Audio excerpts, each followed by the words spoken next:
Hi, Rashida Shitu, reading for the submission to your play. I was 17. I was invited to a party by my older classmates. I felt so cool. The party was held at the dorm where all of the non-local actors were being housed for the summer. I got drunk for my first time ever. A castmate started flirting with me. He was going on 26, curly hair, handsome, beautiful tenor voice, the Prince Charming none of us could have. He was also engaged. That night, he asked me why I was still a virgin. He told me he could teach me some things. I remember I passed out on the dorm bed. I remember our musical teacher, he passed out on a bed in the same room. I woke up in the middle of the night with my so-called prince taking off my clothes. I thought maybe I'd like it. I thought maybe I'd like it if he loved me, but I didn't want to have sex with him. I would have been down to cuddle, but I didn't want to have sex with him. I didn't want to have sex with him. I was floating somewhere between sleep and consciousness when I felt the pressure between my legs.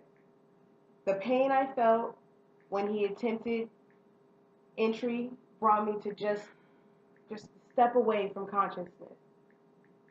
Somewhere in the midst of it all, I started crying. It was only then that he attempted to try and placate me, to try to go back to being a friend who was confused, who didn't understand, who thought I wanted it, that I wanted this. He turned on his charm. He got me to laugh. And then, when I refused to give him a blowjob, he said, if you don't, I'm going to fuck you again. And that's what he did. Just that. Since I had no response.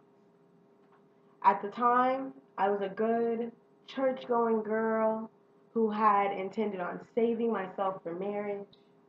I was so ashamed. I had disappointed myself. I had disappointed God. My cherished purity was gone forever. It wasn't supposed to be this way.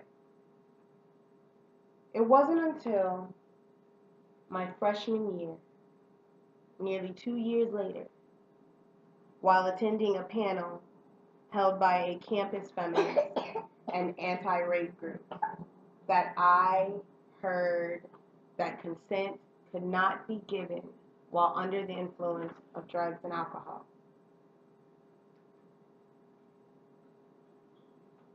And in that moment, everything was right. It wasn't my fault. It wasn't my fault. The healing process finally began in a higher way than just forgetting about it and moving on. I relocated myself.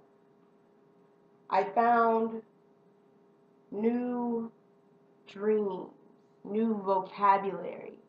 I was fully able to use my pain, and in doing so, gave voice to my truth and found a beginning and a chorus of survivors. I was not alone anymore. I cared about other survivors